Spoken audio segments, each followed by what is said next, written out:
Story time audio ബുക്സിലേക്ക് എല്ലാവർക്കും സ്വാഗതം. കമലാ ഗോവിന്ദ് എഴുതിയ നോവൽ വസുന്ധര മെഡിക്കൽസ് തുടരുന്നു. അവതരണം സിന്ധു അശോക്. ഒരമ്മയുടെ മനസ്സുകൊണ്ടാണോ പറഞ്ഞത് രതി എനിക്ക് യോജിച്ചവളാണെന്ന്? Surely no. നിങ്ങൾ എന്നെ മനഃപൂർവ്വം ചതിക്കുന്നു. ഒരു വേശ്യയെ എൻ്റെ തലയിൽ കെട്ടിവെക്കാൻ. ഷട്ടപ്പ്! വസുന്ധര ശങ്കർ അലറി. വൈ? പവിശങ്കർ ഉച്ചത്തിൽ ചോദിച്ചു. രതി വേശ്യയാണെന്ന് ആര് പറഞ്ഞു? ഞാൻ പറഞ്ഞു. അവൻ നെഞ്ചിൽ കൈവച്ചു. വേശ്യയെ തിരിച്ചറിയാനുള്ള അടയാളം എന്താണ്? പവിശങ്കർ തുറച്ചു നോക്കി. പറയൂ, ആ അടയാളം എൻ്റെ മുഖത്തുണ്ടോ? അവൻ മറുപടി പറഞ്ഞില്ല. വേശ്യയാണ് ഞാനെന്ന കൃത്യമായ കണക്കുകൂട്ടലുകളോടെ എന്നെ പ്രാപിക്കാൻ എത്തിയവനാണ് നീ. നൈമിഷിക സുഖം വില കൊടുത്തു വാങ്ങാൻ ഒരു വേശ്യയും നിർലജ്ജ സമീപിക്കാം. പക്ഷേ അവളെ ജീവിതത്തിലേക്ക് കൂട്ടിക്കൊണ്ടു പോവുക എന്നത് ചിന്തിക്കാൻ പോലും വയ്യ അല്ലേ? ഞാൻ വെറും മനുഷ്യനാണ്, ദേവനല്ല. എനിക്ക് ആവശ്യം ഒരു കന്യകയാണ്. മനുഷ്യൻ. മിസ്റ്റർ പവി, എന്നാൽ കേൾക്കൂ, രതി വേശിയല്ല. ഓഹോ, IG ജോസഫ് ചെറിയാനുമായി ആ മുറിയിൽ വെച്ചവൾ പിന്നെ പ്രാർത്ഥിക്കുകയായിരുന്നോ? പവിശങ്കറിൻ്റെ ശബ്ദമുയർന്നു. You shut up! വസുന്ധര ശങ്കർ ചാടി എണീറ്റു. നീ എന്ത് കരുതി? ഈ മെഡിക്കൽ ഷോപ്പ് വേശ്യാലയമാണെന്നോ? നോക്ക്, നിനക്ക് പരിപൂർണ സമ്മതമാണെങ്കിൽ മാത്രം അവളെ സ്വീകരിച്ചാൽ മതി. അച്ഛനും അമ്മയും നഷ്ടപ്പെട്ട അനാഥ പെണ്ണാണവൾ. നിന്നെ ജീവനുതുല്യം സ്നേഹിക്കുന്നു എന്നെനിക്കറിയാം. അവൾ വേശിയല്ല. പുരുഷൻ്റെ മുമ്പിൽ ഉടുവസ്ത്രം അഴിച്ചു കാട്ടിയിട്ടല്ല രതി അവളുടെ അമ്മയെ ചികിത്സിച്ചത്. ഇന്നും അവൾ കന്യകയാണ്. ഇത്തിരി പരിഷ്കൃത വേഷം കെട്ടുന്നവൾ അഴിഞ്ഞാട്ടക്കാരിയാണോ?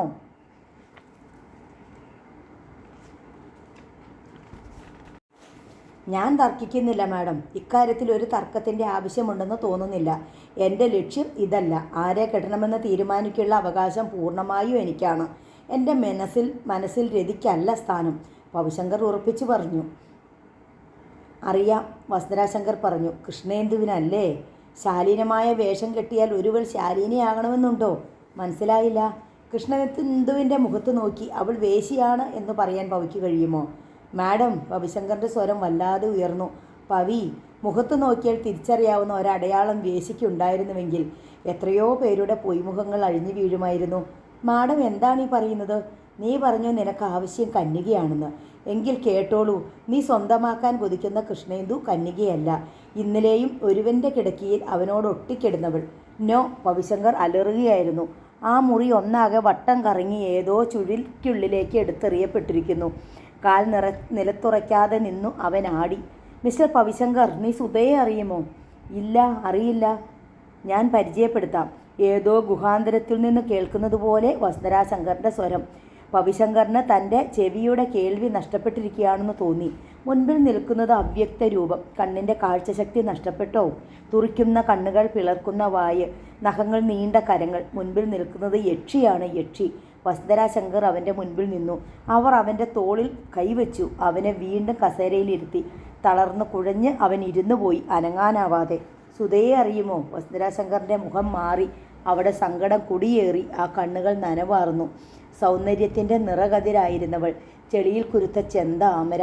1 ഏക്കർ പുരയിടവും 5 ഏക്കർ കൃഷിനിലവും മാത്രമുള്ള വെറും ഒരു കർഷകൻ്റെ 9 മക്കളിൽ 3ാമത്തെ മകൾ സുധ. സുധ! പവിശങ്കർ നടുക്കത്തോടെ മുഖമുയർത്തി. അതെ, ഞാൻ തന്നെ. വസുന്ധര ശങ്കറിൻ്റെ കണ്ണുകൾ നിറഞ്ഞു തുളുമ്പുകയായിരുന്നു. ദാരിദ്ര്യത്തിൻ്റെ ഇടയിലും മനസാന്നിധ്യം വിടാതെ സുധ പഠിച്ചു BA-കാരിയായി. ഒരു ജോലിക്കായി മുട്ടാത്ത വാതിലുകളില്ല, തൊഴുതുകേണ് വിളിക്കാത്ത ദൈവങ്ങളില്ല. പക്ഷേ ഒരു ദേവനും കണ്ണു തുറന്നില്ല. ഒരിടത്തു നിന്നും ജോലിക്കുള്ള ഓർഡർ മാത്രം ലഭിച്ചില്ല. പഠിച്ചിട്ട് എന്തോന്ന്? ഞാൻ പറഞ്ഞത് ആ പണം വെറുതെ കളയണ്ടാന്ന്. ദേ കണ്ടില്ലേ, എന്തോന്നാ ഗുണം? വല്ലയിടത്തും ഒരു തൂപ്പുകാരിയായിട്ടെങ്കിലും കിട്ടുന്നുണ്ടോന്ന്. BA-കാരിയാണ് പോലും, BA. അച്ഛൻ പരാതി പറഞ്ഞു പുച്ഛിച്ചു. കുറ്റമല്ല, നുകവും പേറി 5 ഏക്കർ നിലത്തിൽ വലയുകയാണ് അച്ഛൻ. 9 എണ്ണത്തിനെ സൃഷ്ടിച്ചു പോയില്ലേ? പട്ടിണിക്കിടാൻ പറ്റുമോ?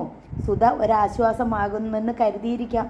പക്ഷേ ആ ആശ്വാസം പോലും ഒരിക്കലും ലഭിക്കില്ലെന്ന് തീർച്ചയായി. മരിച്ചാലെന്തെന്ന് ഓർത്ത നാളുകൾ. പക്ഷേ സുധയെ മരണത്തിൽ നിന്നും പിടിച്ചു വലിക്കാൻ ഒരു ശക്തിയുണ്ടായിരുന്നു. ശേഖർ, സുധയുടെ ശേഖരേട്ടൻ. നന്നായി പാടുമായിരുന്നു സുധ. ശേഖരേട്ടൻ്റെ അച്ഛൻ ഭാഗവതനാണ്. അയൽക്കാർ. ചെറുപ്പം മുതലേ പാട്ടിനോടുള്ള കമ്പമാണ് സുധയെ ശേഖരേട്ടനുമായി അടുപ്പിച്ചത്. ചെറുപ്പം മുതലുള്ള അടുപ്പം, രാഗതാള നിബദ്ധമായ സ്നേഹം. ശേഖരേട്ടൻ്റെ അച്ഛന് മുന്നിൽ ഇരുവരും ഇരുന്നു. ശേഖരേട്ടൻ്റെ അച്ഛൻ ശേഖരേട്ടനെ പഠിപ്പിച്ചു. സുധ കേട്ടു പഠിച്ചു. ശേഖരേട്ടൻ നന്നായി സുധ പാടി. സ്കൂളിൽ പാടി സമ്മാനങ്ങൾ നേടി. സ്കൂളിൽ നിന്നും കോളേജിൽ എത്തിയപ്പോഴും അവസരം കിട്ടിയാൽ സ്റ്റേജിൽ കയറാൻ മടിച്ചില്ല. കർണാനന്ദകരമായ രാഗധാര, ആ രാഗധാരയുടെ ഒഴുക്കിലലിയാൻ എന്നും ശേഖരേട്ടനുണ്ടായിരുന്നു. സുധ ശേഖരേട്ടനായി പാടി. ശേഖരേട്ടൻ സുധയ്ക്കു വേണ്ടി കേട്ടു. സുധയ്ക്കായി ജീവിച്ചു. ശേഖരേട്ടൻ്റെ അച്ഛന് വയസ്സായി. അമ്മയാണ് വീട്ടുകാര്യങ്ങൾ നോക്കുക.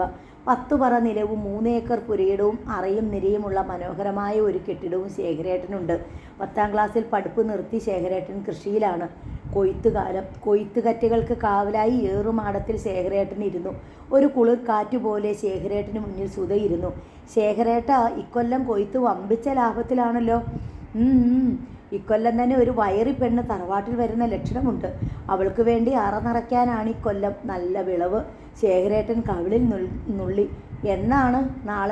നാണം പെരുത്ത മുഖത്തോടെ അവൾ ചോദിച്ചു. എന്താ തറവാട്ടിലേക്ക് എന്നെ കൊണ്ടുപോവുക? പെണ്ണേ, നിനക്ക് ധൃതിയായി അല്ലേ? ധൃതിയായിട്ടൊന്നുമല്ല, എനിക്കിപ്പോൾ ധൃതിയൊന്നുമില്ല. ഈ പറയുന്ന പുള്ളിക്കാ ധൃതി. ഒരു ജോലി കിട്ടിയിട്ടൊക്കെ മതി എനിക്ക് കല്യാണം. മുക്കിന് BA-ക്കാരാ. അവരെ മുട്ടിയിട്ട് വഴി നടക്കാൻ വയ്യ. എന്നിട്ടാ ഇവിടെ ഒരാൾ ജോലിയെന്നും പറഞ്ഞ തപസ്. കിട്ടിയത് തന്നെ ശേഖരേട്ടൻ കളിയാക്കി. എൻ്റെ പെണ്ണേ, എനിക്ക് നിൻ്റെ ശമ്പളം ഒന്നും വേണ്ട. സുധേ, പെട്ടെന്നായിരുന്നു സ്വരം. ശേഖരേട്ടൻ്റെ അമ്മ. നീ എന്തിനാ ഏറുമാടത്തിൽ കയറിയത്? ഓ, വെറുതെ. സുധ ചാടി താഴെ ഇറങ്ങി. കളിയൊക്കെ നിർത്താറായില്ലേ? കുഞ്ഞാന്നാ വിചാരം. കെട്ടിക്കാറായില്ലേ? വളർന്ന ചെക്കൻ്റെ അടുത്ത കളി. ശേഖരേട്ടൻ്റെ അമ്മയുടെ സ്വരത്തിൽ അമർഷം. ശേഖരേട്ടനും സുധയും തമ്മിലുള്ള സ്നേഹത്തിന് നടുവിൽ ആദ്യം വീണ വിലക്ക്. തീപ്പൊരി. ഒരു കാട്ടുതീയായി പടർന്ന് കത്തിക്കാളിയ തീയ്. അവൾ എൻ്റെ അടുത്തല്ലാതെ മറ്റാരുടെ അടുത്താണമ്മേ ഇരിക്കുക? ശേഖരേട്ടൻ സുധയുടെ തുണയ്ക്കെത്തി. ഓഹോ, പ്രായമായ ചെക്കൻ്റെ അടുത്തിരുന്നാലേ മതി വരുമോ? ഈ പൂതിയൊക്കെ അങ്ങ് മനസ്സിൽ വെച്ചേക്ക്. ആ തന്തയാ ഇതിനൊക്കെ കാരണം. അത് ഞാനിപ്പോൾ ഒന്നും അറിയണ്ടല്ലോ. ചെക്കനൊരു കൂട്ടുണ്ടാക്കി കൊടുത്തിരിക്കുന്നു. ലക്കായില്ലേ? തറവാട്ടിലേക്ക് ഇന്ന് പോന്നാൽ മതിയല്ലോ. കയ്യും വീശി അവർ ഉറഞ്ഞു തുള്ളി. കളത്തിൽ കൊയ്ത കറ്റകൾ മെതിക്കാനെത്തിയ പെണ്ണാളും ആണാളുകളുമുണ്ട്. അവർക്ക് നടുവിൽ വിവസ്ത്രയാക്കപ്പെട്ടതുപോലെ അന്ന് സുധ നിന്നു. ഒരു വലിയ പൊട്ടിത്തെറിക്ക് തുടക്കം കുറിക്കുകയായിരുന്നു അന്ന്. ദാരിദ്ര്യത്തിൻ്റെ ദുർമുഖം കണ്ട് സുധ അന്നാണ് ഭയന്നത്. പട്ടിണിയിലും അവൾക്ക് ആത്മവിശ്വാസവും രക്ഷയുമായി എന്ന് ശേഖരേട്ടനുണ്ടായിരുന്നല്ലോ കളിക്കൂട്ടുകാരൻ. പക്ഷേ ഇതാ ഇന്നു മുതൽ ശേഖരേട്ടൻ നഷ്ടപ്പെടുന്നു. അതേ, നഷ്ടപ്പെടുക തന്നെയായിരുന്നു. അമ്മ പറയുന്നതിനപ്പുറം നിൽക്കാൻ കെൽപ്പില്ലായിരുന്നു ശേഖരേട്ടന്. അമ്മയുടെ അകന്ന ചാർച്ചയിൽപ്പെട്ട ഒരു പെൺകുട്ടിയെ ശേഖരേട്ടനായി ആലോചിച്ചുറപ്പിച്ചിട്ടായിരുന്നു സുധയുടെ നേർക്ക് ആദ്യത്തെ ആക്രമണം അഴിച്ചുവിട്ടത്. ചോദിക്കുന്ന പൊന്നും പണവും കിട്ടുമത്രേ. പണം കൊണ്ടുവന്നിട്ട് 10 നിറ നിലം കൂടി വാങ്ങിക്കാനാണത്രേ പ്ലാൻ. വരുന്ന പെണ്ണിനും നിറച്ചുണ്ണാമല്ലോ, അതിനാണ് നിലം വാങ്ങിക്കുന്നത്. സുധ എന്ന പെണ്ണിന് 10 പറ നിലം വാങ്ങാനുള്ള പണം കൊടുക്കാനാവുമോ? ദേഹം നിറയെ പണ്ടങ്ങൾ കൊടുക്കാനാവുമോ? അതിന് കഴിവുണ്ടെങ്കിൽ സുധയെ മരുമകളാക്കുന്നതിൽ അമ്മയ്ക്ക് വിരോധമില്ല. സ്ത്രീക്ക് സ്ത്രീ തന്നെയായിരിക്കുന്നു ശത്രു. മകൻ്റെ ഭാര്യ ദേഹം നിറയെ പൊന്നുമായി വരണമെന്നും കൈനിറയെ പണം കിട്ടണമെന്നും ഏറെ ശഠിക്കുന്നത് അമ്മായിയമ്മമാരാണ്. അവരുടെ അത്യാഗ്രഹങ്ങൾ സാധിക്കാൻ, നാട്ടുകാർക്ക് മുൻപിൽ തലയെടുപ്പോടെ നിൽക്കാൻ ഒക്കെ പൊന്നും പണവും വേണം. ഇവിടെ പാവപ്പെട്ട ഒരു പെണ്ണിൻ്റെ കണ്ണീരിന് ഓടയിലെ അഴുക്കുവെള്ളത്തിൻ്റെ വില മാത്രം. പൊന്നിൻ്റെയും പണത്തിൻ്റെയും തിളക്കത്തിന് മുമ്പിൽ സുധ വെന്തു വെണ്ണീറാവുകയായിരുന്നു. സ്ത്രീധനം എന്ന പിശാച് അവളുടെ കഴുത്തിന് പിടിച്ച് ഞെരിച്ചു കൊല്ലുകയായിരുന്നു. ശേഖരേട്ടാ, എന്താണിതൊക്കെ? എൻ്റെ നെഞ്ചിൽ കുത്തിയിർക്കാനായിരുന്നോ എന്നെ സ്നേഹിച്ചത്? എന്നോടൊരു വാക്കുപോലും പറയാൻ ശേഖരേട്ടനില്ലേ? നോക്കൂ, ശേഖരേട്ടൻ്റെ സുധയല്ലേ ഞാൻ. എന്നെ ഒന്ന് നോക്കൂ. ശേഖരേട്ടൻ്റെ അമ്മയില്ലാത്ത തക്കം നോക്കി സുധ ആ വീട്ടിലെത്തി. ശേഖരേട്ടൻ്റെ കാലത്തിൽ കുമ്പിട്ടിരുന്നു. എന്നെ ഉപേക്ഷിക്കല്ലേ ശേഖരേട്ട. സുധയ്ക്ക് ശേഖരേട്ടനില്ലാതെ ജീവിക്കാനാവില്ല. ആ കാലിൽ കെട്ടിപ്പിടിച്ച് അലമുറയിട്ട് കരഞ്ഞു. കുഞ്ഞുനാൾ മുതൽ ഒരുമിച്ച് കളിച്ചു വളർന്നു, ഒരുമിച്ച് പാടി പഠിച്ചു. ശേഖരേട്ടൻ പാട്ട് തെറ്റിക്കുമ്പോൾ ശേഖരേട്ടൻ്റെ അച്ഛൻ ദേഷ്യപ്പെട്ടു പറയും, കഴുതേ, നീ സുധ പാടുന്നത് കേട്ടോ? എടി പെണ്ണേ, ഞാൻ പാടുന്നത് പോലെ തെറ്റിച്ച് പാടിയാൽ മതിയടി നീയും. ശേഖരേട്ടൻ സുധയുടെ ചെവിക്ക് പിടിക്കും. ഇല്ലെങ്കിൽ നിന്റെ തലമണ്ട എറിഞ്ഞു പൊട്ടിക്കും. ശേഖരേട്ടൻ്റെ സംതൃപ്തിക്ക് വേണ്ടി തെറ്റിച്ച് പാട്ട് പാടിയിരുന്ന സുധ. 2 കൊച്ചു കുട്ടികൾ. അവരുടെ അച്ഛൻ ശേഖരേട്ടൻ, അമ്മ സുധ. അങ്ങനെയൊരു കൊച്ചു കുടുംബത്തെ സ്വപ്നം കണ്ടിരുന്നവൾ. അവളുടെ സ്വപ്നങ്ങളിൽ നിന്ന് ഒരിക്കലും ശേഖരേട്ടൻ ഒഴിഞ്ഞു പോയിരുന്നില്ലല്ലോ. പക്ഷെ ഒരിക്കലും ശേഖരേട്ടൻ്റെ പഠിപ്പ് കുറവ് ഒരു കുറവായി സുധ കണ്ടിരുന്നില്ലല്ലോ. ചേറിലും ചെളിയിലും പുരണ്ട് പാടത്തു നിന്ന് വരുന്ന ശേഖരേട്ടൻ തന്നെയാണ് സുധയ്ക്ക് എന്നും തമ്പുരാൻ. ആ തമ്പുരാൻ ഇത ഒരക്ഷരം മിണ്ടുന്നില്ല. എന്തെങ്കിലും പറയൂ ശേഖരേട്ടാ, എന്തെങ്കിലും. സുധ, കഴിഞ്ഞതൊക്കെ നീ മറന്നേക്ക്. ഒടുവിൽ ആ ശബ്ദം. ശേഖരേട്ടാ, എൻ്റെ തമ്പുരാനാണോ ഈ പറയുന്നത്? ഇവളെങ്ങനെ മറക്കാനാണ്? സുധ കേണു. സൗദാമിനിയുമായുള്ള കല്യാണം അടുത്ത ഞായറാഴ്ച ഉറപ്പിക്കുകയാണ്. നിർവികാരനായിരുന്ന് ശേഖരേട്ടൻ പറയുന്നു. സുധ നെഞ്ചിൽ കൈവച്ചു. അമ്മ സമ്മതിക്കില്ല സുധേ നിന്നെ കെട്ടാൻ. നിന്നെ കെട്ടിയാൽ അമ്മ തൂങ്ങിച്ചാകുമെന്നാണ് പറയുന്നത്. അത് വെറുതെയാ ശേഖരേട്ടാ, പേടിപ്പിക്കാൻ പറയുന്നതാണ്. ഓഹോ, എൻ്റെ അമ്മ തൂങ്ങിച്ചാകുന്നതിലും കാര്യം നിനക്ക് എന്നെ കെട്ടുന്നതല്ലേ? ആ സ്വരം മാറുകയായിരുന്നു. പക്ഷേ എനിക്ക് എൻ്റെ അമ്മ വലുതാണ്. അമ്മയെ വിട്ടിട്ട് നിന്നെ കെട്ടാൻ പറ്റില്ല ശേഖരേട്ടാ. ഈ സുധ തൂങ്ങിച്ചാകുന്നതാണോ ഇഷ്ടം? അത് നീ എന്നെ പേടിപ്പിക്കാൻ പറയുന്നതല്ലേ? ശേഖരേട്ടൻ തിരിച്ചടിച്ചു. തേങ്ങിപ്പോയി. ശേഖരേട്ടൻ കല്ലായി മാറിക്കൊണ്ടിരിക്കുകയാണോ? വെണ്ണ പോലെ മൃദുലമാണ് ആ മനസ്സെന്ന് കരുതിയിരുന്നു. പക്ഷേ ഒരു കരിങ്കൽ പ്രതിമയാണെന്ന് ബോധ്യപ്പെടുന്ന നിമിഷങ്ങൾ. ശേഖരേട്ടാ, എന്നെപ്പോലെ ഈ ലോകത്തിൽ ഏതെങ്കിലും ഒരു സ്ത്രീക്ക് അങ്ങയെ സ്നേഹിക്കാൻ കഴിയുമോ? അതിനുള്ള മറുപടി ആയിരുന്നില്ല കിട്ടിയത്. സൗദാമിനിയുടെ അച്ഛൻ 50 പവൻ്റെ ആഭരണങ്ങൾ തരും, 10 പറ നിലം വാങ്ങാനുള്ള പണവും. ആ സ്വരം കേട്ട് സുധ നടുങ്ങി. സ്നേഹിക്കാൻ മാത്രം അറിയുന്ന ഒരു ഹൃദയമുണ്ട് ഇവൾക്ക്. ശേഖരേട്ടന് മാത്രം സമർപ്പിക്കാനായി ഒരു പോറിൽ പോലും ഏൽക്കാത്ത പരിശുദ്ധമായ ശരീരമുണ്ട് എനിക്ക്. മിസ്റ്റർ പവിശങ്കർ, സുധയുടെ ആ ശേഖരേട്ടൻ ആരെന്നറിയാമോ? വസുന്ധരാശങ്കറിൻ്റെ ശബ്ദമുയർന്നു. കൃഷ്ണേന്ദുവിൻ്റെ അച്ഛൻ. പവിശങ്കർ നിശ്ചലനായി ഇരുന്നു പോയി, അക്ഷരാർത്ഥത്തിൽ മരവിച്ച്. 1 ഏക്കർ പുരയിടവും 5 ഏക്കർ കൃഷിനിലവും മാത്രമുള്ള അച്ഛൻ. ദാരിദ്ര്യത്തിൻ്റെ ദുർമുഖത്തേക്ക് പിറന്നു വീണവർ 9. 3ാമത്തെ സ്ഥാനം സുധയ്ക്ക്. എനിക്ക്. വസുന്ധരാശങ്കർ തുടർന്നു. മുഖം കൈകളിൽ താങ്ങി കുനിഞ്ഞിരുന്ന് ഭൂതകാലത്തിലേക്ക് തിരിഞ്ഞു നോക്കുന്ന അവരെ ഒരു അത്ഭുതം എന്നോണം പവിശങ്കർ കണ്ടു. ഇവർ ദാരിദ്ര്യത്തിൽ പിറന്നു വീണു എന്നോ ഇല്ലായ്മയിൽ ജീവിച്ചു എന്നോ സുധ എന്നായിരുന്നു പേരെന്നോ ഒന്നും വിശ്വസിക്കാനാവുന്നില്ല. ഏതൊരു പെണ്ണിനെയും പോലെ വികാരവും വിചാരവും സ്വപ്നങ്ങളും സൂക്ഷിച്ചവൾ. മനസ്സ് നിറയെ വർണ്ണപ്പകിട്ടാർന്ന സിംഹാസനത്തിൽ ഒരേ ഒരാളെ മാത്രം കുടിയിരുത്തിയവൾ. ഇത്തിരി പൊന്നിനും പണത്തിനും വേണ്ടി ആ സ്വപ്നങ്ങളുടെ ചിതയിലേക്ക് തട്ടിയെറിയപ്പെടുക.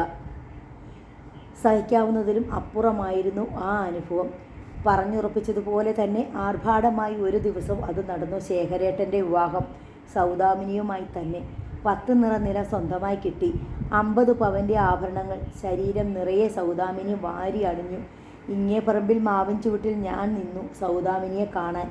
കണ്ടാൽ സുന്ദരി തന്നെ. മണവാളൻ്റെ വേഷത്തിൽ ശേഖരേട്ടൻ. സൗദാമിനിക്ക് പകരം അരികിൽ നിൽക്കാൻ കഴിഞ്ഞെങ്കിൽ അന്നാദ്യമായി ഞാൻ സ്വന്തം അച്ഛനെയും അമ്മയെയും വെറുത്തു. പടച്ചു വിട്ടിരിക്കുന്നു 9 എണ്ണത്തിന്. എന്തിന്? ഉടുക്കാനില്ലാതെ ഉണ്ണാനില്ലാതെ എന്തിനീ ജീവിതം? ഈ ജീവിതം അങ്ങ് ഒടുക്കിയാലോ? വേണ്ട, അത് വേണ്ട. അത് തീരുമാനിച്ചുറച്ച കാര്യമാണ്. ആത്മഹത്യ അരുത്. മരിക്കാൻ ഭയമായിട്ടല്ല, ശേഖരേട്ടനെ കിട്ടാഞ്ഞതിൻ്റെ നഷ്ടബോധമാണ് മരണത്തിന് പിന്നിലെന്ന് ആരെങ്കിലും ധരിക്കുന്നത് സഹിക്കാവുന്നതിലധികമായിരുന്നില്ല. 1 വർഷം. പ്രസവത്തോടെ സൗദാമിനി മരിച്ചു. കുഞ്ഞും മരിച്ചു. ശേഖരേട്ടൻ ഒറ്റയ്ക്കായി. 10 നിറനിലവും ആഭരണങ്ങളും സൗദാമിനിയുടെ വീട്ടുകാർ തിരികെ വാങ്ങിച്ചു. ഒരിക്കൽ ഇടവഴിയിൽ വെച്ച് ശേഖരേട്ടൻ വിളിച്ചു. സുധേ. നിന്നില്ല, തിരിഞ്ഞു നോക്കിയില്ല. പലതവണ പല സ്ഥലത്ത് വെച്ച്, പക്ഷേ പിടികൊടുത്തില്ല. അവസാന ശേഖരേട്ടൻ പിടിച്ചു നിർത്തി ബലമായി തന്നെ. പഴയ അവകാശം, അധികാരം. കളിത്തോഴനല്ലേ? പഴയ സ്വരം തന്നെ. സൗദാമിനി പോയി. പകരം നിനക്ക് എൻ്റെ കൂടെ വരാൻ പറ്റില്ലേ സുധേ? എൻ്റെ അമ്മയ്ക്കും സമ്മതമാണ്. പകരക്കാരിയാകുവാനല്ല സുധ ആഗ്രഹിച്ചത്. ഇനി ഒരിക്കലും ശേഖരേട്ടനെ സ്വന്തമാക്കാൻ ആഗ്രഹവുമില്ല. ഞാൻ ദാരിദ്ര്യപ്പിറപ്പായി. പൊന്നും പണവും തരാൻ ഇന്നും എൻ്റെ അച്ഛന് കഴിവില്ല. ഇത്രയും പറയാൻ എങ്ങനെ ധൈര്യം കിട്ടി എന്നറിയില്ല. പറഞ്ഞു. പിന്നെ തിരിഞ്ഞോടി. അന്ന് ശേഖരേട്ടന് സമ്മതം മൂളുകയായിരുന്നു എങ്കിൽ ഏതെങ്കിലും ഒരു ചെറിയ വീട്ടിൽ ശേഖരേട്ടൻ്റെ കുട്ടികളെ പ്രസവിച്ച് വളർത്തുന്ന വെറും ഒരമ്മ മാത്രമായി ഞാൻ പരിണമിക്കുമായിരുന്നു. പക്ഷേ ഞാൻ വസുന്ധരാശങ്കർ ആകുമായിരുന്നില്ല. അവൾക്കെങ്ങനെ ഒരു ചെറിയ സ്ത്രീയായി വെറുതെ മരിക്കാൻ കഴിയും? വയ്യ. വസുന്ധരാശങ്കർ തുടർന്നു. വീണ്ടും വിളിച്ചപ്പോൾ തിരിഞ്ഞോടി. എങ്കിലും ശേഖരേട്ടൻ എന്ന കളിക്കൂട്ടുകാരനെ മറക്കാൻ ഒരിക്കലും ഈ നിമിഷം പോലും സുധ എന്ന പെണ്ണിന് കഴിഞ്ഞിട്ടില്ല. കാരണം വെറും സ്നേഹമോ പ്രേമമോ മാത്രമായിരുന്നില്ല സുധയ്ക്ക് ശേഖരേട്ടനോടുണ്ടായിരുന്നത്. അമ്മയും കുഞ്ഞും തമ്മിലുള്ള പൊക്കിൽക്കൊടി ബന്ധം പോലെ അത്ര തീഷ്ണവും വെട്ടിമുറിക്കപ്പെടാനാവാത്തതും നിർവചിക്കാനാവാത്തതുമായ ഒരു ജന്മബന്ധമായിരുന്നു അത്. എന്നെ പിച്ച വെപ്പിച്ചതും എന്നോടൊപ്പം ഓടിക്കളിച്ചതും ശേഖരേട്ടനാണെന്ന് അമ്മ പറയും. ഒക്കത്തേന്തി എന്നെ ഊട്ടിയതും ഇഷ്ടപ്പെട്ട ആഹാരം എനിക്ക് നൽകിയിരുന്നതും ശേഖരേട്ടൻ്റെ അമ്മയാണെന്നും കേട്ടിട്ടുണ്ട്. എൻ്റെ കൈവിരലിൽ നുള്ളിപ്പിടിച്ചാണ് ശേഖരേട്ടൻ സ്കൂളിൽ പോവുക. എന്നോടൊപ്പം മാത്രം കളിച്ചു. അച്ഛൻ്റെ 9 മക്കളിൽ എനിക്ക് മാത്രം എന്തായിരുന്നു പ്രത്യേകത? അതിനാണ് ജന്മബന്ധം എന്ന് പറഞ്ഞത്. എന്നിട്ടും ഇത്തിരി പൊന്നിനും പണത്തിനും വേണ്ടി ആ ബന്ധം തൊഴിച്ചെറിയപ്പെട്ടു. ആയിടയ്ക്കാണ് ഒരു വിവാഹാലോചന കേസ് വീട്ടിലെത്തിയത്. 35 വയസ്സ് പ്രായമുണ്ട്. പണക്കാരൻ, സുന്ദരൻ, പാവപ്പെട്ട ഒരു പെണ്ണിനെ തേടി സ്വന്തമാക്കാനെത്തിയ വിശാല മനസ്കൻ മിസ്റ്റർ മാധവൻ നമ്പ്യാർ. ഞാൻ എതിർത്തു, കരഞ്ഞു. എനിക്ക് വിവാഹമേ വേണ്ട എന്ന് ഞാൻ കാലു പിടിച്ചപേക്ഷിച്ചു. പക്ഷേ മാധവൻ നമ്പ്യാരുടെ മുമ്പിലേക്ക് അയാൾക്ക് മാർക്കിട്ട് തിരഞ്ഞെടുക്കുവാൻ എൻ്റെ അച്ഛനും അമ്മയും നീക്കി നിർത്തിയ പെൺകുട്ടികൾ 4 പേരായിരുന്നു. ഞാനും അനുജത്തിയും 2 ചേച്ചിമാരും. പക്ഷേ മാധവൻ നമ്പ്യാർക്ക് ആവശ്യം എന്നെ മാത്രമായിരുന്നു. ചേച്ചിമാരെ പിന്തള്ളിയിട്ട് ഞാൻ മാത്രം ഭർതൃമതിയാകുക. ഞാൻ എതിർത്തു. പക്ഷേ അച്ഛനും അമ്മയും വാശിയിലായിരുന്നു. ഉറച്ച തീരുമാനം. ഒരാൾ പോയാൽ പിന്നെ 8 മക്കൾക്ക് പാത്രം വെച്ചാൽ മതി എന്നത് മാത്രമായിരുന്നില്ല ആ തീരുമാനത്തിനു പിന്നിൽ. എന്നെ കൊടുക്കുകയാണെങ്കിൽ മാധവൻ നമ്പ്യാർക്ക് നയാ പൈസ സ്ത്രീധനം ആവശ്യമില്ലത്രേ. ചേച്ചിമാരിൽ ആരെങ്കിലും ആയാലോ 1 ലക്ഷം രൂപ സ്ത്രീധനം. എനിക്ക് കുറി വീണു. നനച്ചിരിക്കാതെ എന്നെ ധരിപ്പിക്കുവാനുള്ള ആഭരണങ്ങൾ വരെ മാധവൻ നമ്പ്യാർ വീട്ടിലെത്തിച്ചു. ശേഖരേട്ടനെ പൂർണ്ണമായും ഞാൻ മറന്നതായി ഭാവിച്ചു. വിവാഹം. മാധവൻ നമ്പ്യാർ എൻ്റെ കഴുത്തിൽ മംഗല്യ താലി ചാർത്തി. ഇരട്ടത്താഴിട്ട് പൂട്ടിയ ആന ചങ്ങല. അപ്രതീക്ഷിതമായ ആ ഭാഗ്യോദയത്തിൽ ആഹ്ലാദവും അഹങ്കാരവും ഒന്നും തോന്നിയില്ലെങ്കിലും എനിക്ക് പ്രതീക്ഷിക്കാൻ അവകാശമുണ്ടായിരുന്നു. കാരണം ഞാൻ അന്നൊരു വെറും സ്ത്രീ മാത്രമായിരുന്നു.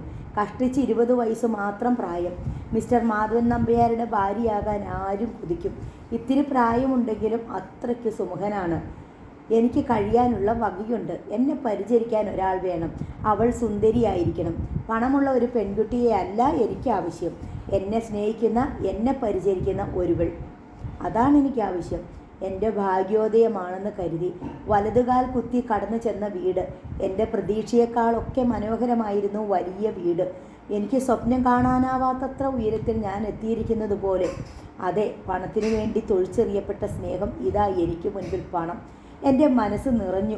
എൻ്റെ ആത്മാവ് പുളകം കൊണ്ടു. പക്ഷേ ഒരു വല്ലാത്ത കുറവ് പോലെ. പുത്തൻ പെണ്ണായി കടന്നു ചെല്ലുന്ന എന്നെ കൈപിടിച്ച് കയറ്റാൻ ഒരമ്മയില്ല.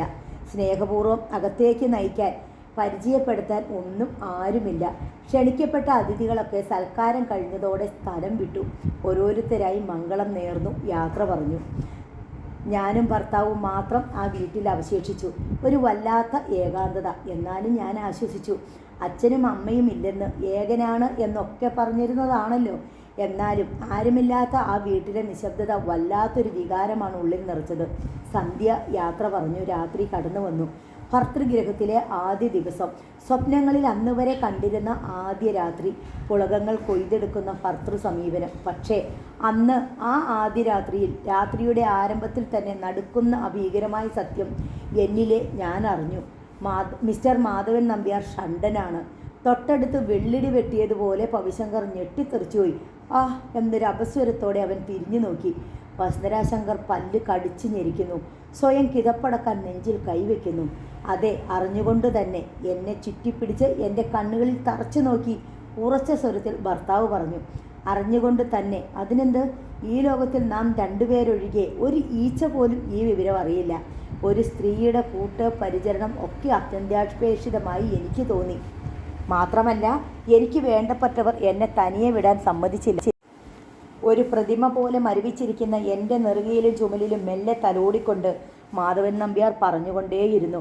വളരെ ചെറുപ്പത്തിൽ തന്നെ അച്ഛനും അമ്മയും മരിച്ചു. ജീവിച്ചതും വളർന്നതും ഒറ്റയ്ക്ക്. ഇന്നുള്ളതെല്ലാം സ്വന്തം പരിശ്രമം. 35 വയസ്സ് വരെ ഒറ്റയ്ക്ക് കഴിഞ്ഞു. ഇനി വയ്യ. കൂട്ടിന് ഒരാൾ വേണം. അതൊരു സ്ത്രീ ആയിരിക്കുന്നതാണ് നല്ലതെന്ന് തോന്നി. എന്തിന്? ഞാൻ എന്നോട് തന്നെ ചോദിച്ചു. അയാൾക്ക് എന്തിനൊരു സ്ത്രീ കൂട്ടിന്? ചുമലിൽ ഒന്ന് തഴുകാൻ, നെറുകയിലും കവിളിലും ഒന്ന് ചുംബിക്കാൻ, കെട്ടിപ്പിടിച്ച് കിടന്നുറങ്ങാൻ. അതിനോ ഒരു ഭാര്യ? ഇത്രയുമൊക്കെ ചെയ്യാൻ പ്ലാസ്റ്റർ ഓഫ് പാരീസ് കൊണ്ടുള്ള ഒരു പ്രതിമ മതിയായിരുന്നില്ലേ? അതോ ഭാര്യ എന്നത് ഒരു പ്രതിമയാണെന്ന് അയാൾ കരുതിയോ? അതാണ് സത്യം. പ്രതിമയ്ക്കണിയാൻ ആഭരണങ്ങൾ, അന്നുള്ള ഭാഷണങ്ങളിൽ പ്രതിമയ്ക്ക് ധരിക്കാൻ ഉടയാടുകൾ, കസൂതരങ്ങൾ, പട്ടുസാരികൾ, മുന്തിയ വിലയുള്ളവ. പ്രതിമയുടെ ജോലി ഇത്രമാത്രം: അണിഞ്ഞൊരുങ്ങിയിരിക്കുക, അയാളോടൊപ്പം പുറത്തു പോവുക, പാർട്ടികളിൽ പങ്കെടുക്കുക, രാത്രിയിൽ അയാളെ കെട്ടിപ്പിടിച്ച് ഒരു പുതപ്പിൻ കീഴിൽ കിടന്നുറങ്ങുക. പക്ഷേ അയാളുടെ ഭാര്യ പ്രതിമയായിരുന്നില്ലല്ലോ. അവൾ സ്വപ്നങ്ങൾ നെയ്തുകൂട്ടിയ പ്രതീക്ഷകൾ വെച്ചു പുലർത്തിയ ഒരു സാധാരണ സ്ത്രീ ആയിരുന്നില്ലേ മജ്ജയും മാംസവും കൊണ്ട് സൃഷ്ടിക്കപ്പെട്ടവൾ. പ്രകൃതി കനിഞ്ഞനുഗ്രഹിച്ച യൗവന സമ്പത്ത് അവളെ പൂർണ്ണതയിലെത്തിക്കുന്നു. അവൾ പൂർണ്ണത തേടുന്നവളാണ്. രാവിൻ്റെ നിഗൂഢതയിൽ എൻ്റെ കണ്ണുനീർ ആ ബെഡിനെ നനയിച്ചു. ആവർത്തിക്കുന്ന ദിവസങ്ങൾ. അയാളുടെ പുരുഷത്വത്തിന് നേരെ ചോദ്യചിഹ്നമായി എൻ്റെ കണ്ണുനീർ. അയാൾക്കത് കുറ്റബോധമോ സഹതാപമോ അല്ല ഉണ്ടാക്കിയത്, ദേഷ്യം, ധാർഷ്ട്യം. 9 എണ്ണത്തിൻ്റെ ഒപ്പം കിടന്ന് പട്ടിണി കൊണ്ട് നരകിക്കുകയായിരുന്നല്ലോ നീ. ഇപ്പോൾ നിനക്ക് എന്തിൻ്റെ കുറവാണ്? അയാൾ എന്നോട് ചോദിച്ചു. എനിക്ക് ആ പട്ടിണിയായിരുന്നു സംതൃപ്തി. പട്ടുമതി മെത്തയിൽ കിടന്നുള്ള ഈ കത്തി ദഹിക്കൽ സഹിക്കാനാവുന്നില്ല. വിവാഹം കഴിഞ്ഞിട്ടും കന്യകയായി കഴിയുക 1-2 ദിവസമല്ല, 1-2 വർഷമല്ല, എത്ര നാൾ? ജീവിതാന്ത്യം വരെ. എൻ്റെ യൗവനവും മോഹവും ദാഹവും ഒക്കെ മുരടിച്ച് നശിച്ച് എൻ്റെ ജന്മവും വയ്യ. എനിക്കങ്ങനെ കഴിയാൻ വയ്യ. എന്നെങ്കിലും ഒരിക്കൽ മരിക്കാൻ വേണ്ടി മാത്രമാണെങ്കിൽ അത് ഇന്നേ ആകാൻ വയ്യേ. അറിയാതെ സംഭവിച്ച തെറ്റല്ല, അറിഞ്ഞുകൊണ്ട് സംഭവിച്ചതാണ്. അയാൾക്ക് സമൂഹത്തിൽ മാന്യനാകാൻ, പൊയ്മുഖം അണിയാൻ, എന്നെപ്പോലൊരു പെണ്ണിനെ ജീവനോടെ ചിതയിൽ നിർത്തി ദഹിപ്പിക്കുക. 1-2 വർഷം 4 കടന്നു. എൻ്റെ വിവാഹത്തിന് ശേഷം എൻ്റെ മൂത്ത ചേച്ചിയുടെ വിവാഹം നടന്നു. ഒരു കൂലിപ്പണിക്കാരൻ അച്ഛൻ്റെ കയ്യിലുണ്ടായിരുന്ന ചെറിയ തുക സ്ത്രീധനം വാങ്ങി ഒരുവൻ ചേച്ചിയെ താലി കെട്ടി. ചേച്ചിക്ക് 2 കുട്ടികളായി. രണ്ടാമത്തെ ചേച്ചി ഒരു ക്രിസ്ത്യാനിയുടെ കൂടെ ഒളിച്ചോടി. എങ്കിലും അടുത്താണ് അവർ താമസം. ആ ചേച്ചിക്കും ഒരു കുട്ടിയുണ്ടായി. അവർക്ക് മുമ്പേ വിവാഹിതയായ ഞാൻ മാത്രം പൂക്കാത്ത ചെടിയായി, കായ്ക്കാത്ത മരമായി, ലോകത്തിനു മുമ്പിൽ അപഹാസ്യയായി. മച്ചിയായിരിക്കും പലരുടെയും പിറുപിറുക്കൽ എൻ്റെ ചെവികൾ പിടിച്ചെടുത്തു. ചേച്ചിമാർ കുഞ്ഞുങ്ങളെ ലാളിക്കുമ്പോൾ, ഉമ്മ വയ്ക്കുമ്പോൾ, ബ്ലൗസ് ഉയർത്തി കുഞ്ഞുവായിലേക്ക് പാലിറ്റിച്ചു കൊടുക്കുമ്പോൾ ഒക്കെ ഞാൻ എൻ്റെ ചിതയ്ക്കുള്ളിൽ കിടന്ന് കത്തി ദഹിച്ചുകൊണ്ടേയിരുന്നു. എന്താ മോളെ, നിനക്കെന്താ കുട്ടി? നിന്നെയല്ലേ ആദ്യം വിവാഹം ചെയ്തത്? എൻ്റെ അമ്മ ഒരിക്കൽ ചോദിച്ചു. വേണ്ടാന്ന് ഞാൻ പറഞ്ഞതല്ലേ, കെട്ടിക്കണ്ടെന്ന് 1000 വട്ടം ഞാൻ പറഞ്ഞതല്ലേ. ഞാൻ പൊട്ടിത്തെറിച്ചു. അതിനിപ്പോൾ എന്തുണ്ടായിന്നാ നീ പറയണേ? അമ്മ അന്താളിച്ചു. ആ വലിയ വീടും അയാളെയും കണ്ടപ്പോൾ എല്ലാവരുടെയും കണ്ണങ്ങ് മഞ്ചളിച്ചു. വലിയ പണമുള്ളവൻ, ഒന്നും വേണ്ടാന്ന് പറഞ്ഞ് വന്നപ്പോൾ ഓർക്കണമായിരുന്നു ചതിയാണെന്ന്. ഞാൻ വെളിച്ചപ്പാടിനെ പോലെ ഉറഞ്ഞു തുള്ളി. നീ കാര്യം പറയടി പെണ്ണേ, അയാൾ നിനക്കിട്ട് എന്തോ ചെയ്തു? തങ്കക്കുടം പോലൊരു മനുഷ്യൻ. അതെ, തങ്കക്കുടം. ആ തങ്കക്കുടത്തിനെ കാണാൻ ഷോക്കേസിൽ പൂട്ടി വെച്ചിരിക്കുന്ന ബൊമ്മയാ ഞാൻ, അറിയാമോ? ബൊമ്മയോ? ഇവളെന്തോന്നാ ഈ പറയുന്നത്? അമ്മയ്ക്ക് എൻ്റെ സങ്കടം മനസ്സിലായില്ല, ആർക്കും മനസ്സിലായില്ല. അത് അനുഭവിക്കാൻ ഞാൻ മാത്രം, അത് മനസ്സിലാക്കാൻ ഞാൻ മാത്രം. എന്നിട്ടും അപമാനിക്കപ്പെടുക, അതെനിക്ക് സഹിക്കാവുന്നതിലും അപ്പുറമായിരുന്നു. സ്വന്തം തെറ്റുകളും ബലഹീനതകളും മറ്റുള്ളവരിൽ നിന്ന് മറച്ചു പിടിക്കാനായി നിരപരാധിയായ കുരിശിൽ തറയ്ക്കുക, തലയിൽ മുൾക്കിരീടം അടിച്ചമർത്തുക. ഒരു വിവാഹ സെലിബ്രേഷനിൽ പങ്കെടുക്കാൻ അയാളോടൊപ്പം പോയതാണ്. സന്ധ്യയിൽ പങ്കെടുത്തുകൊണ്ടിരിക്കുമ്പോഴാണ് അടുത്ത സ്ത്രീ ചോദ്യമിട്ടത്. 3-4 വർഷമായില്ലേ നിങ്ങളുടെ മാരേജ് കഴിഞ്ഞിട്ട്? എന്താ ഇതുവരെ വിശേഷമൊന്നും ആയില്ലല്ലോ? എൻ്റെ തൊണ്ടയിൽ ചോറ് വിലങ്ങി. എനിക്ക് സംസാരിക്കാൻ പോയിട്ട് ചലിക്കാൻ പോലും കഴിഞ്ഞില്ല. മിസ്റ്റർ മാധവൻ നമ്പ്യാരുടെ സ്വത്തിന് ആരാ അവകാശിയുണ്ടാവുക? അല്ല, നിങ്ങളുടെ കാലം കഴിഞ്ഞാലോ? ഞാൻ വിങ്ങി വിയർത്തു. അവിടെ നിന്ന് എണീറ്റ് ഓടി എങ്ങോട്ടെങ്കിലും ഒളിക്കാൻ തോന്നി. ഏതെങ്കിലും ഡോക്ടറോടൊന്ന് കൺസൾട്ട് ചെയ്യാൻ വയ്യായിരുന്നോ? ഇപ്പോൾ ചികിത്സയില്ലാത്ത കേസ് ഏതാണുള്ളത്? സ്ത്രീ വിടാനല്ല ഭാവം. അവരുടെ പിടലിക്ക് പിടിച്ച് തള്ളി പുറത്താക്കാൻ തോന്നി. കുട്ടികൾ ഉണ്ടാകാത്ത എത്രയോ കേസുകൾ ശരിയാക്കിയിരിക്കുന്നു ഡോക്ടർ രംഗനാഥ്. മെഡിക്കൽ കോളേജിലെ ഡോക്ടറാണ്, വെൽ എക്സ്പീരിയൻസ്ഡ് ഡോക്ടർ. ഞാൻ പരിചയപ്പെടുത്താം. മിസ്റ്റർ നമ്പ്യാരോടും പറഞ്ഞിട്ടുണ്ട്. മിസ്റ്റർ നമ്പ്യാർ പറയുമ്പോഴാണ് അറിയുന്നത് മിസ്സിസിനാണ് തകരാറെന്ന്. ഞെട്ടിത്തെറിച്ചു പോയി. തലയോട് തകർന്ന അനുഭവം. കുടിച്ചുകൊണ്ടേ എന്നും വരും. ഞാനൊരു എതിർപ്പും പ്രകടിപ്പിക്കാറില്ല. പക്ഷേ അന്ന് ഞാൻ അയാൾക്ക് മുമ്പിൽ തലയടച്ചു കരഞ്ഞു. ദുഷ്ട, ഇതിലും ഭേദം നിങ്ങൾ എന്നെ കൊല്ലുകയാണ്. നീചൻ. അയാൾക്ക് കലിയിളകി. എന്നെ മതിയാവോളം മർദ്ദിച്ചു. അതൊരു പതിവായി. മദ്യപിച്ച് വരിക, എൻ്റെ ശരീരം തല്ലിച്ചതയ്ക്കുക. ആദ്യമൊക്കെ അയൽക്കാർ ഓടിക്കൂടുമായിരുന്നു. അതൊരു പതിവായപ്പോൾ എന്ത് ശബ്ദം കേട്ടാലും, ഞാൻ അലറി വിളിച്ചാലും ആരും തിരിഞ്ഞു നോക്കാതായി. അവിടെ അവഗണനയുടെ തുടക്കമായിരുന്നു. ആയിടയ്ക്ക് വീണ്ടും ഒരു ഫ്രണ്ടിനെ കണ്ടപ്പോഴും ഞാൻ ആ നടുക്കുന്ന സത്യമറിഞ്ഞു. എനിക്കാണ് തകരാറെന്ന്, ഞാൻ മച്ചിയാണെന്ന്. മിസ്റ്റർ മാധവൻ നമ്പ്യാർ തന്നെ പറഞ്ഞു പരത്തിയ വാർത്ത. പുരുഷൻ്റെ സ്വാർത്ഥതയുടെ പർവ്വതീകരണം. നിങ്ങളൊരു പിശാചാണ്. ഞാൻ പൊട്ടിത്തെറിച്ചു. നാണം കെട്ട മനുഷ്യ, നിങ്ങൾ ഒരിക്കലെങ്കിലും എന്നിലെ സ്ത്രീയെ അറിഞ്ഞിട്ടുണ്ടോ? എന്നിട്ട് പറയും ഞാൻ മച്ചിയാണെന്ന്. കഴിവില്ലെങ്കിൽ കഴിവുള്ളവനെ പറഞ്ഞു വിട്, ഞാൻ കാട്ടിത്തരാം. ഒരിക്കലും ഒരു ഭാര്യ പറയരുതാത്ത വാക്കുകൾ. എത്ര അമർത്തി വെച്ചിട്ടും എൻ്റെ ആത്മാവിൻ്റെ അന്തരാളത്തിൽ നിന്ന് പിടഞ്ഞുണർന്ന് നിലവിളിച്ച സ്ത്രീയുടെ ശബ്ദമായിരുന്നു അത്. സഹിക്കാനാവാതെ പറഞ്ഞുപോയ ഒരു പാഴ്വാക്ക്. പക്ഷേ അതിൻ്റെ ഫലം എത്ര ക്രൂരമായിരുന്നു, എത്ര നിന്ദ്യമായിരുന്നു. അന്ന് പാതിരാത്രി കഴിഞ്ഞിട്ടും അയാൾ എത്തിയില്ല. പലപ്പോഴും അയാൾ അങ്ങനെയാണ്. ഒറ്റയ്ക്കൊരു സ്ത്രീയാണ് വീട്ടിലിരിക്കുന്നതെന്ന് അയാൾ ചിന്തിക്കാറില്ല. രാത്രിയുടെ അന്ത്യയാമത്തിൽ കതകിൽ മുട്ടുകേട്ടു. ഞാൻ വാതിൽ തുറന്നു. അയാളെയും ചുമന്നുകൊണ്ട് 2 പേർ. മദ്യത്തിൻ്റെ നാറ്റം എൻ്റെ കുടലിനെ പോലും അള്ളിപ്പറിച്ചു. വികൃതമായി ചിരിച്ചുകൊണ്ട് അവർ അകത്തേക്ക് കയറി. ഞാൻ അറിയുന്നവരായിരുന്നു ഇരുവരും. മുഖപരിചയമുണ്ട്. 1-2 തവണ ഇതിനു മുമ്പ് വന്നിട്ടുമുണ്ട്. വന്നത് അയാളോടൊപ്പം മദ്യപിക്കാനായിരുന്നതിനാൽ ഞാൻ ശ്രദ്ധിച്ചിരുന്നില്ല. എനിക്ക് വെറുപ്പായിരുന്നു ഉള്ളു നിറയെ. ആ വെറുപ്പ് എൻ്റെ മുഖത്തും തെളിഞ്ഞിരിക്കാം. അതുകൊണ്ടാവാം ഇരുവരും എന്നെ തുറിച്ചു നോക്കി. അയാളെ അവർ താങ്ങി പിടിച്ചുകൊണ്ട് തന്നെ അയാളുടെ മുറിയിലേക്ക് കടന്നു. കിടക്കയിൽ കിടത്തിയിരിക്കണം. ഞാൻ ശ്രദ്ധിക്കാൻ പോയില്ല. എൻ്റെ മുറിയിലേക്ക് ഞാൻ വലിഞ്ഞു. പാതിരാത്രിക്ക് കുടിച്ച് ലെവലുകെട്ട് വന്നിരിക്കുന്നു. എന്തിന്? കുടിച്ചെടുത്ത് തന്നെ കിടന്നാൽ മതിയായിരുന്നല്ലോ. ആര് പറഞ്ഞു ഇങ്ങോട്ട് കെട്ടിയെടുക്കാൻ? അമർഷം കൊണ്ട് ഞാൻ പല്ല് കടിച്ചു. ഇവിടെ നിന്ന് എങ്ങോട്ടെങ്കിലും ഓടി ഒളിക്കണം. എങ്ങോട്ട് പോകാനാണ്? എൻ്റെ വീട്ടിലേക്കോ അതോ ശേഖരേട്ടൻ്റെ സവിധത്തിലേക്കോ? രണ്ടും വയ്യ. വീട്ടിലെത്തിയാൽ ഞാൻ അവർക്കൊരു ഭാരമാകുമോ? ശേഖരേട്ടൻ 2ാമതും വിവാഹം കഴിച്ചിരിക്കുന്നു. അധികം പൊന്നും പണവും ഇല്ലാത്ത വീട്ടിൽ നിന്ന് ഒരുവൾ, ദേവമ്മ പാവമായിരുന്നു. ശേഖരേട്ടൻ്റെ ജീവിതം സ്വർഗമായി. എനിക്ക് അസൂയയായി. എൻ്റെ നെഞ്ച് എരിയുകയായിരുന്നു. ഞാൻ മാത്രം ഈ ചിതിയിൽ ജീവനോടെ കത്തിയെരിയുന്നു. ഞാൻ മാത്രം. എൻ്റെ തടവറയിലെ ചങ്ങലയിൽ ഞാൻ മാത്രം. ഞാനിരിക്കുന്ന മുറിയിലേക്ക് ആരോ കടന്നു വന്നു. ഞെട്ടിപ്പിടഞ്ഞ് ഞാൻ എണീക്കും മുൻപ് 2 ബലിഷ്ഠകരങ്ങൾ എന്നെ ചുറ്റി വരിഞ്ഞു. ഞാൻ നടുങ്ങി നിലവിളിച്ചു, Mrs Nambiar, how beautiful you are. നേരിയ സ്വരം എൻ്റെ ചെവിക്കരിയിൽ. ഞാൻ കുതറിപ്പിടഞ്ഞു. വിടൂ, എന്നെ വിടൂ. അലറി കരയാനാഞ്ഞ് എൻ്റെ വായ പൊത്തിക്കൊണ്ട് അയാൾ പറഞ്ഞു, നോക്കൂ സുധാ, പ്ലീസ്. ആരും അറിയില്ല, ആരും. നിൻ്റെ ഭർത്താവ് ബോധം കെട്ട് കിടക്കുകയാണ്. നോ, ഞാൻ സമ്മതിക്കില്ല. ഞാൻ കുതറി. അയാളുടെ നെഞ്ചിൽ ഊക്കോടെ ഇടിച്ചു. ഞാൻ ശക്തിയായി കുതറാൻ ശ്രമിച്ചു. പക്ഷേ എനിക്ക് അന്നേ വരെ അപരിചിതമായിരുന്ന ഊഷ്മള നിശ്വാസം, ചെവിക്കരികിലെ മന്ത്രണം, കവിളിൽ ചൂടുള്ള ചുംബനം, നെഞ്ചോടടുക്കിയുള്ള വരിഞ്ഞു കെട്ടൽ, തലോടൽ. ഞാൻ തളർന്നുപോയി. എന്നിലെ ശാപഗ്രസ്തിയായ സ്ത്രീ ഉണർന്നെണീറ്റ് ആ മനുഷ്യനെ ഗാഠം ഉണർന്ന് സ്വാഗതം ചെയ്ത നിമിഷം, ശപിക്കപ്പെട്ട നിമിഷം, എൻ്റെ ജന്മശാപം.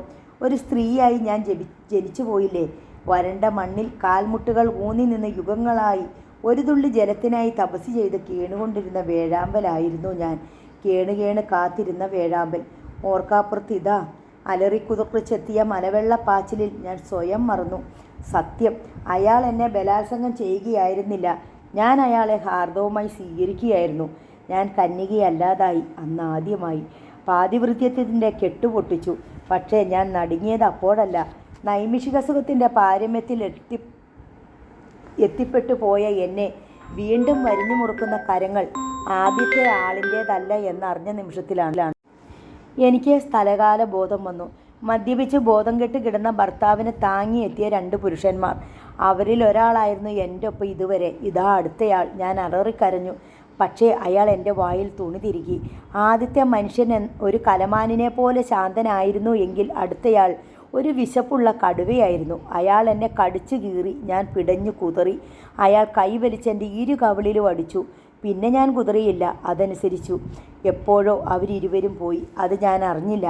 എൻ്റെ ബോധം മറ്റതാണോ അതോ സുദീർഘമായ ഉറക്കമായിരുന്നോ? ഉണർന്നപ്പോൾ പിറ്റേന്ന് ഉച്ച കഴിഞ്ഞിരുന്നു. ഒരു നടുക്കത്തോടെ കഴിഞ്ഞ രാത്രിയെക്കുറിച്ച് ഞാൻ ഓർത്തു. അനങ്ങാൻ പോലും ആകാതെ തളർന്നു കിടക്കവേ എൻ്റെ കണ്ണുകൾ പൊട്ടിയൊഴുകി. ഭർത്താവിനെ കൂട്ടുപിടിച്ച് ബോധം കെടുത്തിയിട്ട് അമ്മയും പെങ്ങളുമില്ലാത്ത തെണ്ടി പട്ടികൾ. ദുർബലയായി ഒരു പെണ്ണിൻ്റെ നേർ കഴിച്ചുവിട്ട പരാക്രമം. കന്യകാത്വം കാത്തു സൂക്ഷിക്കേണ്ടുന്ന ബാധ്യത സ്ത്രീക്ക് മാത്രമേയുള്ളൂ. പുരുഷന് വിവാഹത്തിനു മുമ്പ് എത്ര സ്ത്രീകളെ വേണമെങ്കിലും പ്രാപിക്കാം. പാതിവൃത്യം കാത്തു സൂക്ഷിക്കേണ്ടുന്ന ചുമതല ഭാര്യയ്ക്കേയുള്ളൂ. ഭർത്താവിന് ആ നിബന്ധനയില്ല. ഇതെന്ത് നീതിന്യായം? വിലക്കുകളും വിലങ്ങുകളും സ്ത്രീക്ക് മാത്രം. വേണ്ട, ആ വിലക്കുകൾ വേണ്ട. അവൾക്കും വേണം പുരുഷൻ്റെ ഒപ്പം സ്വാതന്ത്ര്യം. അതാണ് സ്ത്രീ സ്വാതന്ത്ര്യം.